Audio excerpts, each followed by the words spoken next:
sot shikojmë një ndarje drastike faktikisht mes edukatës dhe dijes.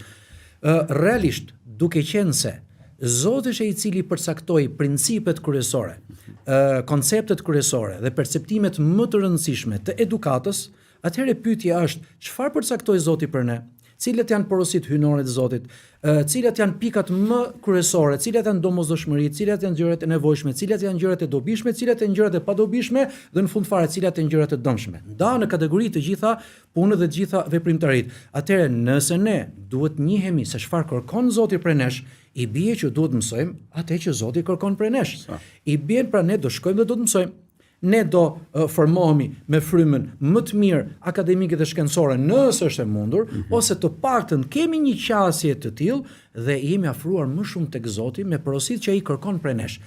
Edhe përgjegjësia ti je mëkëmbës i Zotit në tokë, nuk është përgjegjësi thjesht që unë do jetoj një jetën e kësaj bote, ka thënë Zoti kështu, marrim një ajet dhe mendojmë se ky ajet është i gjithë feja. Jo. Nëse vetëm aspekti, për shembull, mund të themi mekanik po themi më aspekti teknik i gjës. Merre ajetën edhe kaq.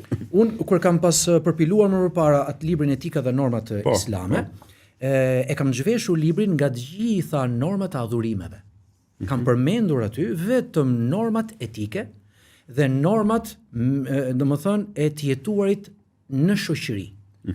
Do takohesh me njerëz, do dalësh nga shtëpia, me të gjitha rrethanat që ty të rrethojnë. Dhe në fund fare më rezultoi 1000 hadithe profetike vetëm për këtë kategori.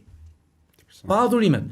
Nëse do të futen dhe adhurimet, që është domethënë forma, trajta, të gjitha mënyrat, raportet që do formosh, do krijosh dhe do ruash me Zotin që të krijoi, ato nuk janë më 1000 hadithe, po do të jenë 2000, 2500, ndoshta edhe 3000 hadithe, pra do futet dhe jurisprudencë islame. Kjo është pjesa akademike më e lartë. Domethënë 1000 shkon numri i hadithe sakta si diskutohet. Pra 1000 hadithe që janë vetëm për mënyrën se si njeriu bashkëvepron. Si bashkëvepron, si sillet, si ndërtohen raportet, njeriu me vetveten, njeriu me familjen, njeriu me shtëpi, njeriu me rrethanet, njeriu me komshin, njeriu me shoqëri. Me gjitha këto janë 1000 hadithe profetike. Më fal, po kush i din ato 1000 hadithe sot?